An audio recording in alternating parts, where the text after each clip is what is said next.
Late 1990s. Russia was falling apart. The economy had collapsed. Wages went unpaid.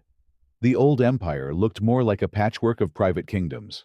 Each governor, each oligarch, each crime boss ruled his own piece of the country. And then, quietly, a new figure appeared. A former KGB officer from St. Petersburg, almost unknown to the public. His name was Vladimir Putin. He spoke little, smiled rarely, but his words carried something the security services had been missing: discipline, order, and fear. That was the moment power began to shift. Not toward democracy, but back toward control. By 1999, Russia's criminal world wasn't just powerful. It was a second government. Mafia leaders controlled ports, oil routes, banks. Politicians served them, not the other way around. When Putin became head of the FSB, the state's internal security agency, a purge began. It wasn't about justice. It was about removing rivals. Police raids hit Moscow, St. Petersburg, Nizhny Novgorod.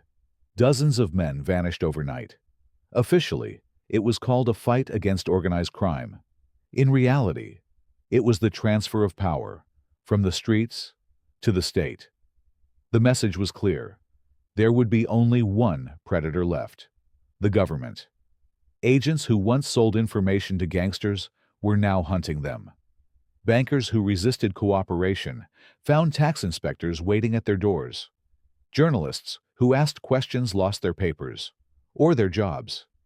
People, exhausted by the chaos of the 90s, didn't ask who was being arrested, only that someone finally was.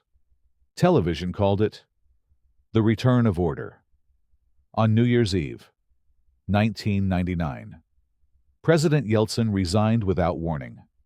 That night, a young, stiff-faced Vladimir Putin appeared on every screen and said, "I am taking responsibility for Russia." For millions, it sounded like hope. In truth, it was the beginning of a new operation: the quiet, methodical consolidation of absolute power. September 1999. Russia sleeps uneasily. In 3 weeks, 3 apartment buildings explode in Buynaksk, Moscow, and Volgodonsk. Entire families buried in their sleep. Hundreds dead, thousands injured. The official story is simple: terrorists from Chechnya. No evidence is shown. No questions are welcome. Fear spreads, faster than facts. Then, something strange happens. In the city of Ryazan, residents spot suspicious sacks being carried into a basement. Police arrive. They find detonators and a timer, the same materials used in the previous bombings. The building is evacuated. Everyone prepares for another tragedy. But the next morning, the FSB announces it was all a training exercise. An exercise with real explosives. The country is told to calm down. And it does. That week, Vladimir Putin, the new prime minister, appears on television. He looks straight into the camera and says the phrase that will make him famous: "We will wipe them out in the outhouse." Within days, Russian tanks are crossing into Chechnya. What had been an independent republic since the peace accords of 1996 is now called a terrorist nest. Bombers strike Grozny. Columns of refugees move toward the mountains. Reporters are banned from the front lines. But on television, the war looks clean, victorious, patriotic. Every explosion becomes an applause line. Every dead soldier, a symbol of national revival. Putin's approval rating skyrockets. The man who was almost unknown weeks ago becomes the face of a new Russia: tough, unyielding, ready to use force. Those who try to investigate the bombings begin to disappear. Deputy Sergei Yushchenkov, journalist Artyom Borovik, lawyer Sergei Golubok. Each dies under unclear circumstances. Officially, the case is closed. Unofficially, no one believes it. But no one dares to say it aloud.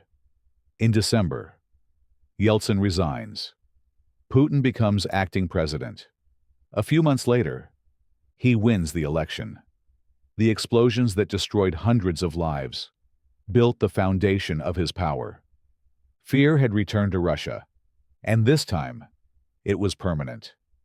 Spring 2001.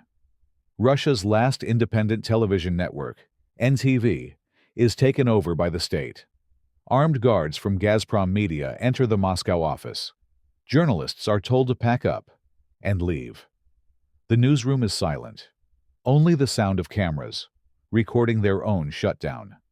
Officially, it's a business dispute. In reality, it's an operation, a transfer of control from free media to the Kremlin. Vladimir Gusinsky, the network's founder, flees the country. Before leaving, he says one sentence that defines the new era. The government doesn't want dialogue. It wants the screen. The programs that once challenged power vanish. Political debates, investigative reports, satire, gone. In their place appear patriotic talk shows, heroic war stories, and smiling anchors reading government-approved lines. A memo circulates among producers. Adjust tone when covering operations in Chechnya. Soon, there is no need for memos. Everyone already knows the tone. By autumn, the pattern is complete. NTV belongs to Gazprom Media. ORT, owned by oligarch Boris Berezovsky, is seized under financial pressure. State television now controls every national frequency. The word journalist changes its meaning. Reporters become narrators. Editors become censors. News becomes theater. Putin appears daily on screen, flying fighter jets, visiting troops, speaking to children. The message is constant: strong leadership, national pride, stability. For a country exhausted by chaos, the illusion feels comforting. But in private conversations, people begin to notice something else. Every tragedy, every scandal, every failure looks perfect on TV. Even war has a soundtrack now. Independent voices move to the internet, still untouched by censorship. For a moment, it feels like an escape. But the government is watching. Soon, the first arrests begin. Journalists accused of revealing state secrets. Websites shut down for extremism. By the end of 2001, the air itself belongs to the state. Television no longer reports reality. It manufactures it. And for the first time in modern Russia, silence becomes a national habit. By the early 2000s, silence had become a survival skill. People stopped asking questions. Those who still did began to vanish. April 2003. Deputy Sergei Yushchenkov is shot outside his apartment in Moscow. He had investigated corruption in the army and the mysterious apartment bombings of 1999. The case is closed within weeks. The gunman is found. The motive, never. 3 months later, journalist Yuri Shchekochikin dies suddenly. He was a reporter for Novaya Gazeta, known for exposing corruption inside the FSB. Doctors call it an allergic reaction. His colleagues say he was poisoned. The investigation disappears behind a wall of secrecy. His autopsy results are classified as a state secret. Summer 2004. Paul Klebnikov, the American editor of Forbes Russia, is shot 9 times outside his office in Moscow. He had published stories about organized crime and Kremlin-connected billionaires. The killers are caught, released, retried, and then forgotten. No one ever finds who gave the order. 3 names, 3 murders, 3 warnings. By then, the pattern was clear. It was no longer the chaos of the 90s, when violence was random. Now it was selective, focused, purposeful, efficient. Every journalist knew where the invisible line was drawn. Some stepped back. Some crossed it. Those who crossed it stopped coming home. The government didn't need to censor anyone. Fear did it better. Editors began cutting stories before anyone told them to. Publishers avoided names that might cause problems. Each disappearance sent the same quiet message. Your safety depends on your silence. By the end of 2004, the media was obedient, the courts were predictable, and politics had turned into theater. The old Russia, noisy, chaotic, dangerous, was gone. What replaced it looked calm, but it was the calm of a country that had learned to whisper. By 2005, power in Russia no longer needed to argue. It simply erased whatever opposed it.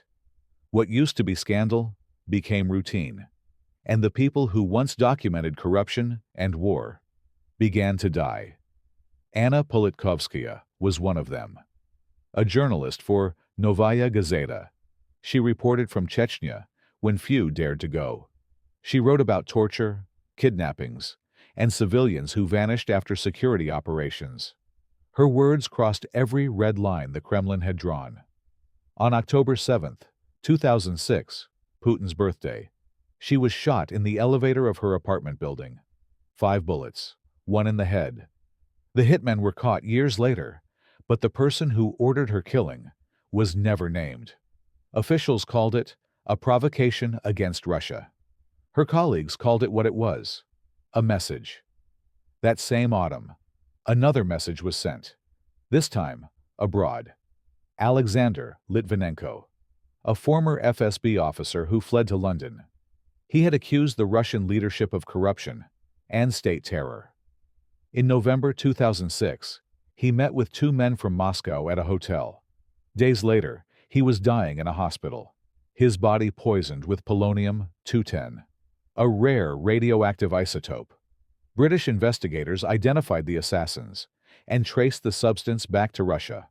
The Kremlin denied everything. It was the first confirmed radioactive murder in history, and the world learned what Moscow already knew. Distance offered no safety. Weeks earlier, another man had been killed at home. Andrei Kozlov, the deputy head of Russia's central bank, had tried to shut down money laundering networks used by officials and crime groups. On September 13, 2006, he was shot outside a Moscow sports complex. The triggermen were arrested. The system they exposed remained untouched. 3 deaths in 1 year. 3 warnings to 3 different audiences: journalists, defectors, reformers. By the time 2007 arrived, fear no longer needed a face. It lived in every newsroom, every office, every quiet conversation. The new Russia had perfected its balance: order built on silence, patriotism built on obedience, stability built on graves. And for the first time in generations, the message was not shouted. It was whispered, but everyone heard it. By 2008, the system no longer hid behind pretense. Fear was no longer an accident. It became the law. That summer, Russia fought its first, short, victorious war. The target, Georgia, a small neighbor leaning toward NATO and the West. When Georgian troops moved into South Ossetia, Russia responded with full-scale invasion. 5 days later, tanks rolled through the town of Gori. Georgian positions were destroyed by airstrikes. The official line called it a peace enforcement mission. In reality, it was a demonstration, a reminder that Moscow could redraw borders whenever it wished. Television showed cheering soldiers, waving flags. The war was framed as a triumph. Russia was standing up from its knees. At home, approval ratings soared again. Abroad, the message was clear: the empire was back. Soon after, the Kremlin introduced new vocabulary, words that would redefine dissent. Agent, extremism, foreign influence. Each one, a weapon disguised as bureaucracy. Journalists, NGOs, and opposition groups were branded foreign agents. Funding from abroad became evidence of treason.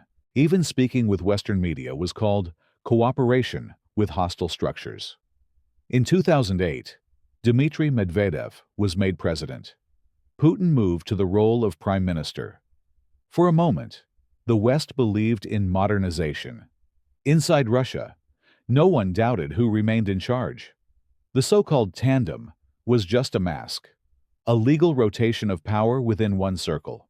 While Medvedev talked about technology and innovation, his government passed laws tightening control over protests, elections, and the internet.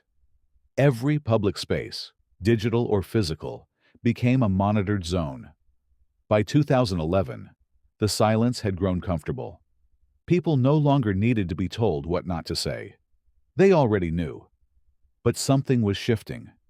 After 13 years of one-man rule, whether open or disguised, the promise of stability began to feel like suffocation.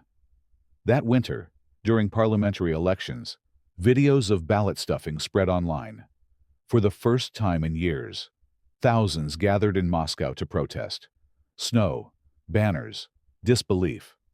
The crowd was peaceful, almost hopeful. They believed they could still be heard. The Kremlin watched and prepared its answer. Winter, 2011. Snow falls over Moscow. Tens of thousands gather on Bolotnaya Square, the largest protest since the fall of the Soviet Union. They carry white ribbons and handmade signs. Fair elections. No more lies. Russia without Putin. For a brief moment, it feels like history might turn back toward freedom. The protest is not violent. It's polite, cautious, almost naive. People chant, take photos, post them online.